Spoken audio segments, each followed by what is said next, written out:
I was looking for my mother's gold bangles to wear to my nephew's wedding when I opened the velvet box where I'd kept them for 37 years and found it empty, completely empty. No note, no explanation, just the imprint in the fabric where 6 heavy gold bangles had rested since my mother pressed them into my hands on her deathbed and said, "These were your grandmother's and her mother's before that, and now they're yours to keep safe."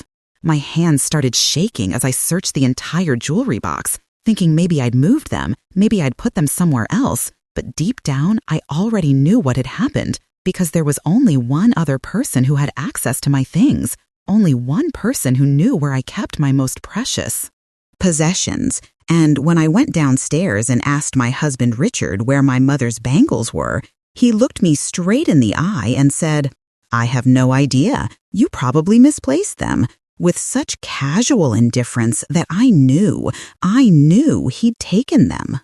What I didn't know yet was that he'd sold them for $18,000 to buy diamond earrings and a luxury handbag for a 28-year-old woman named Melissa who worked as a receptionist at his law firm, or that I'd see those bangles worth glittering on her wrist in photos she'd posted on Instagram, or that discovering this betrayal would transform me from a trusting wife into someone who could plan and execute the kind of revenge that would leave Richard with nothing but the consequences of his own choices. My name is Ann Williams, and I'm 72 years old now, but this story begins when I was 69, married for 43 years to a man I thought I knew completely. Richard Williams was a successful attorney, 71 years old at the time, semi-retired from his practice, but still consulting on major cases. We'd built what I thought was a solid life together. Raised 2 children, owned our home outright, had savings and investments, were planning our retirement years. I'd been a nurse for 35 years before retiring at 65. I'd worked hard, contributed equally to our household finances, and had my own retirement savings in addition to what Richard and I had built together. But I'd never questioned our finances. I'd trusted Richard to manage our investments, to handle our accounts, to make smart decisions. He was the lawyer, after all. He understood these things. That trust was my first mistake. The gold bangles my mother left me were more than jewelry. They represented 4 generations of women in my family.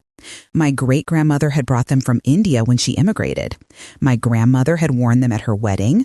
My mother had worn them at hers, and I'd worn them at mine.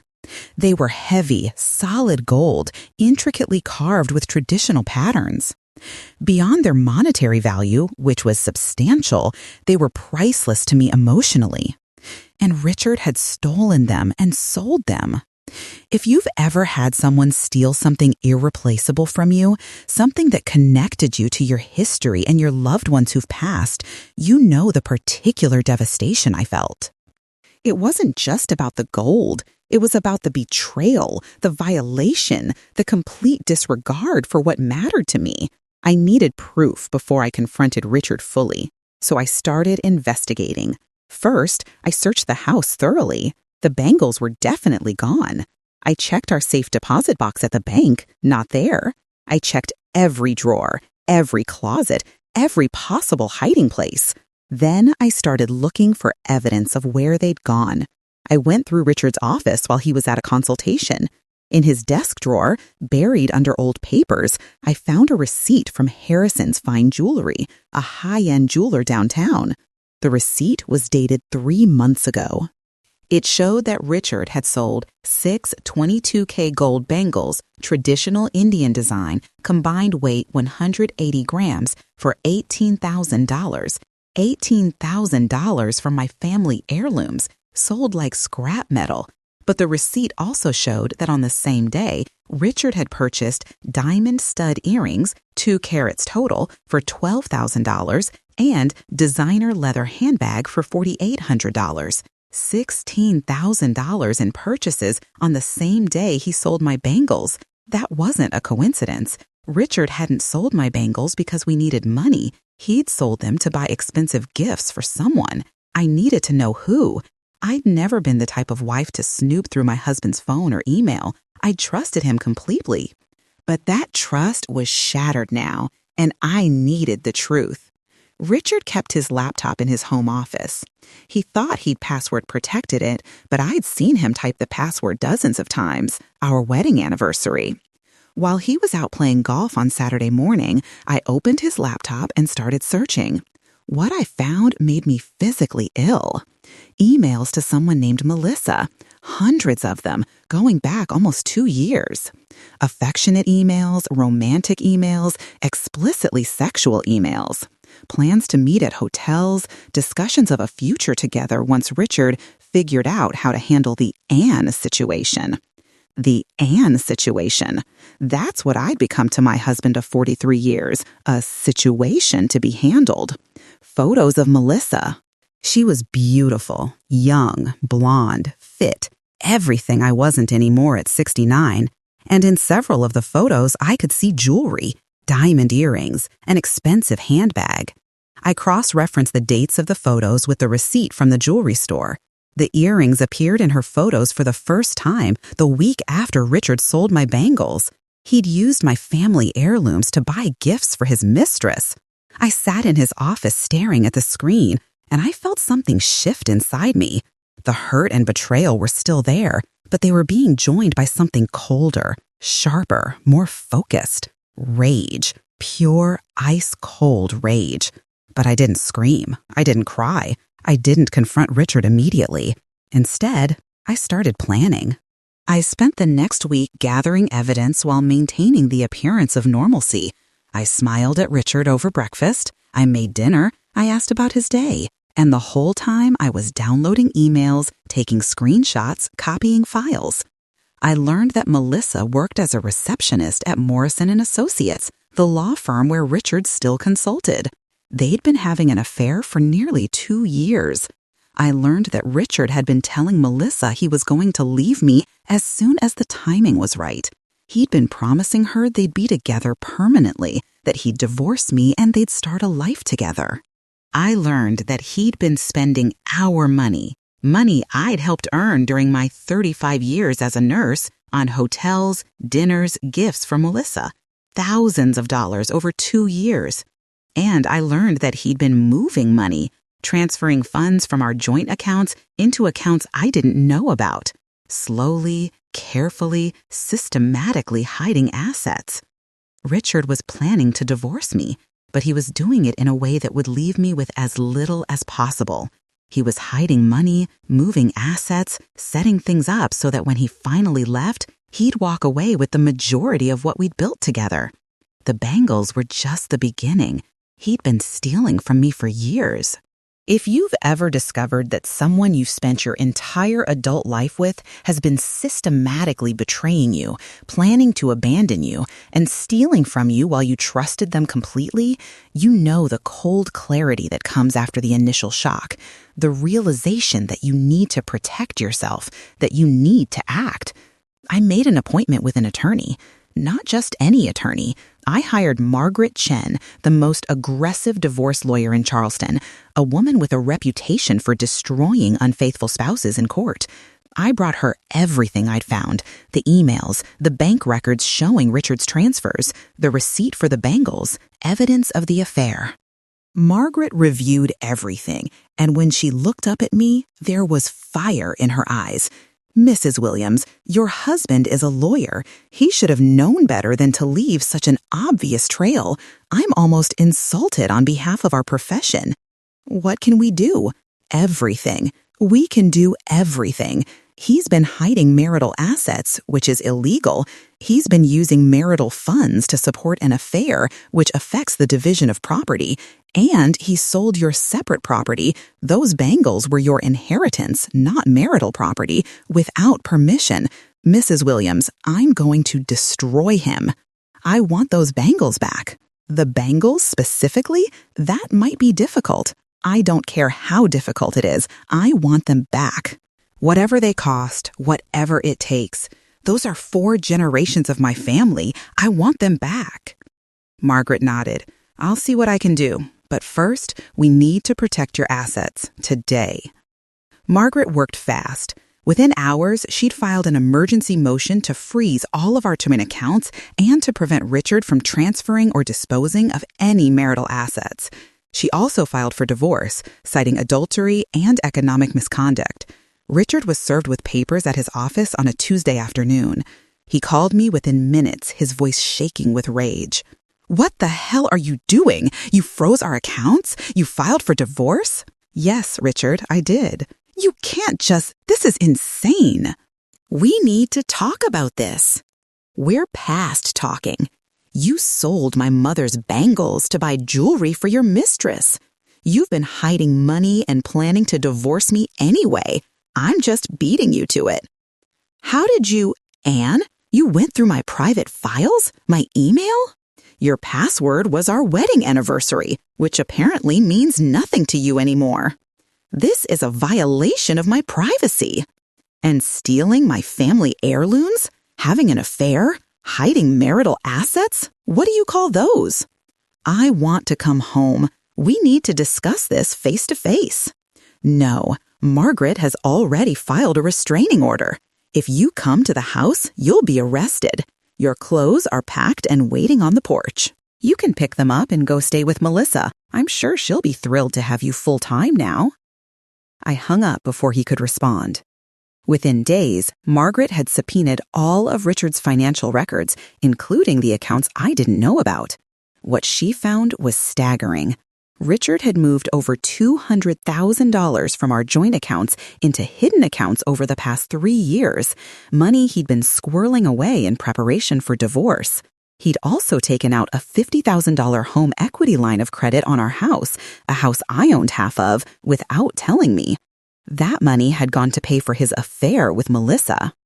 Margaret filed additional motions documenting all of this, painting a picture of a man who'd been systematically defrauding his wife while planning to abandon her. The court was not sympathetic to Richard. Meanwhile, I worked on getting my bangles back. Margaret hired a private investigator to track the bangles. Harrison's Fine Jewelry kept records of all sales, and we learned that the bangles had been sold to a private collector named David Morrison. I called Mr. Morrison directly. "Mr. Morrison, my name is Ann Williams. You purchased 6 gold bangles from Harrison's Fine Jewelry 3 months ago. Those bangles were stolen from me by my husband and sold without my knowledge or consent. They're family heirlooms that belong to my mother and grandmother. I'm asking you to return them." "Mrs. Williams, I bought those bangles in good faith. I paid market value. I'm sorry they were stolen, but that's between you and your husband." "I understand you bought them in good faith, and I'm prepared to reimburse you what you paid, plus a premium for your trouble. Mr. Morrison, these bangles are irreplaceable to me. They're my family history. Please." He was quiet for a moment. "What kind of premium?" $25,000. I'll pay you $25,000 for bangles you paid $18,000 for. You have that kind of money? I have access to frozen marital assets that include money my husband stole from me. The court will allow me to use it to recover my stolen property. Another pause. I'll need that in writing, a legal contract. You'll have it within 24 hours. Margaret drew up the contract, got court approval for me to access marital funds for the purpose of recovering stolen property, and within a week, I had my mother's bangles back. I held them in my hands and cried for the first time since discovering everything. They were home. But I wasn't done with Richard. The divorce proceedings were brutal. Margaret was relentless, exposing every detail of Richard's affair, his financial misconduct, his theft of my property. Richard's lawyer tried to paint him as a man going through a midlife crisis, tried to claim the affair was irrelevant to the division of assets. But Margaret showed that Richard had used marital funds to support the affair, that he'd hidden assets, that he'd stolen my separate property. The judge was a woman in her 60s who did not appreciate Richard's behavior. Mr. Williams, you're an attorney. You know better than to hide assets in a marriage. You know better than to steal your wife's inherited property. And you know better than to use marital funds to support an extramarital affair. I'm frankly disgusted by your conduct. The judge ordered that all the hidden assets be returned to the marital pot and divided. She ordered that Richard reimburse the marital estate for all money spent on the affair, hotels, dinners, gifts, everything. She also ordered that I receive a greater share of marital assets as compensation for Richard's economic misconduct. When the final division was calculated, I walked away with about 65% of our marital assets, the house, the majority of retirement accounts, and a substantial cash settlement. Richard got 35%, and the knowledge that his reputation was destroyed. But I still wasn't done. I made sure everyone knew what Richard had done. I told our children, both of whom were horrified and sided with me immediately. I told our friends. I told people at our church. I also made sure his professional community knew. I filed a grievance with the South Carolina Bar Association detailing how Richard had stolen property and hidden assets. An attorney caught engaging in such unethical behavior in his personal life raised questions about his professional conduct. The Bar Association launched an investigation. While they ultimately didn't disbar him, the misconduct was personal rather than professional. The investigation damaged his reputation significantly. Several of his consulting clients dropped him. The firm where Melissa worked and where Richard consulted asked him to end his consulting relationship. They didn't want the scandal associated with their firm. Richard's career, which he'd built over 40 years, was in shambles. And his relationship with Melissa? That fell apart too. Melissa had been attracted to Richard when he was a successful attorney with money to spend on her. When he became a disgraced lawyer in his 70s, going through an expensive divorce and losing his income, she lost interest fast. I heard through mutual acquaintances that Melissa ended the relationship about 4 months after the divorce filing. Apparently, the reality of being with a much older man who was now struggling financially wasn't as appealing as expensive dinners and jewelry had been. Richard ended up alone in a small apartment with a fraction of the assets he'd planned to walk away with and a ruined reputation. Meanwhile, I rebuilt my life. I stayed in our home, my home now. I reconnected with friends I'd neglected during my marriage. I traveled. I volunteered. I wore my mother's bangles often, feeling the weight of them on my wrist and the connection they provided to the women who'd come before me. My children were supportive and angry on my behalf. My son Marcus said, "Mom, I can't believe Dad did this. I thought I knew him. I'm so sorry." My daughter Jennifer said, "You're the strongest woman I know. You didn't just survive this, you won." I wouldn't say I won. I'd say I protected myself and demanded accountability. There's a difference. About a year after the divorce was finalized, Richard reached out to me. He sent a letter. "Anne, I know you'll probably throw this away without reading it, but I need to try. I made terrible mistakes. I betrayed you in the worst possible ways. I stole from you. I lied to you. I planned to leave you with nothing. I was selfish and cruel, and I'm sorry. I don't expect forgiveness. I don't expect anything from you. I just needed you to know that I understand what I did, and I regret it every day. The affair is over. My career is damaged. I lost most of our assets in the divorce. But more than any of that, I lost you, and that's what I regret most. You deserved so much better than what I gave you. I'm sorry, Richard." I read the letter once, then put it in a drawer. I didn't respond. Sorry wasn't enough. Sorry didn't undo 43 years of lies. Sorry didn't give me back the trust I'd lost. Sorry was just a word from a man who'd only learned regret after facing consequences. 2 years after the divorce, I was at my nephew's wedding, the event I'd originally been looking for my Bangles to attend, when a woman approached me at the reception. "Mrs. Williams, I'm Melissa."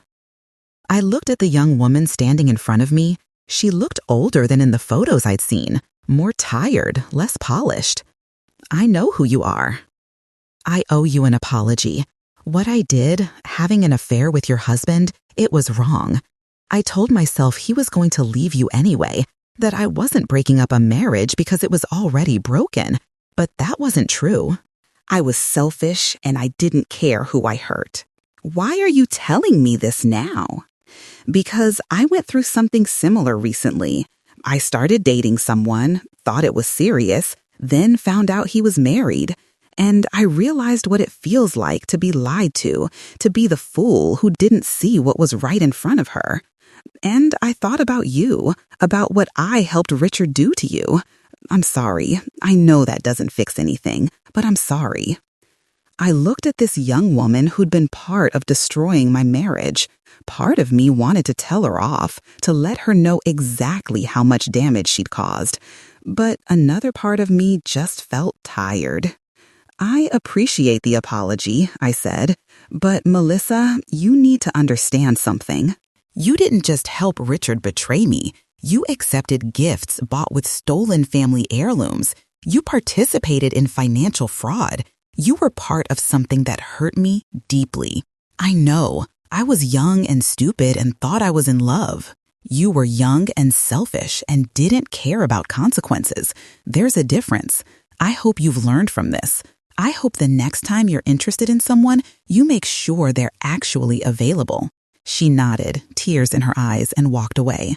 I went back to enjoying my nephew's wedding, my mother's bangles heavy and reassuring on my wrist. Now, if you're listening to this story, if you've discovered that your spouse is betraying you, stealing from you, planning to leave you with nothing, I need you to hear this. When someone gambles with your trust and your heritage for their own selfish desires, the most powerful revenge is taking back your power, your dignity, and your future while making them face the consequences of what they chose to throw away. You don't have to scream or cry or beg. You don't have to accept betrayal quietly to keep the peace. You have the right to protect yourself. You have the right to fight for what's yours. You have the right to demand accountability. Here's what you need to do if you find yourself in a similar situation. First, gather evidence before you confront. Document everything: emails, bank statements, receipts, anything that proves what's happening. Second, protect your assets immediately. Freeze accounts, file emergency motions, make sure your spouse can't hide or dissipate marital property. Third, hire the best lawyer you can afford. This is not the time to be cheap or to try to handle it yourself. You need someone aggressive who will fight for you.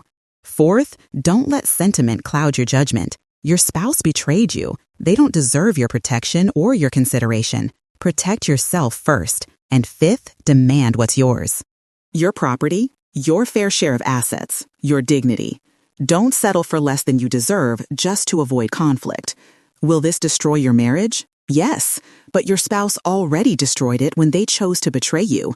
Will this be painful? Absolutely. But it's better to endure short-term pain while protecting your future than to suffer long-term consequences from being passive. Will people judge you for being vindictive or cold? Probably. But you're not being vindictive. You're being strategic. You're protecting yourself from someone who's proven they'll hurt you. I fought back against Richard. I gathered evidence, hired a lawyer, protected my assets, and demanded accountability. Did it destroy our marriage? Yes, but Richard had already destroyed our marriage when he started an affair and stole from me. Did I come across as cold and calculating? Probably.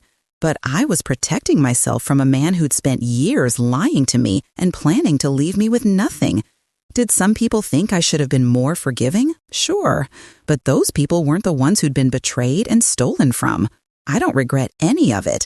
I protected myself, recovered my family heirlooms, and ensured that Richard faced real consequences for his actions. And I rebuilt my life on my own terms, stronger and more independent than I'd been in years. Somewhere in Charleston, there's a 72-year-old woman who discovered her husband's betrayal and didn't just survive. She strategically dismantled everything he'd built while protecting everything she'd earned. Who wears her mother's bangles with pride knowing she fought to get them back. Who refused to be a passive victim of someone else's cruelty. You can do the same.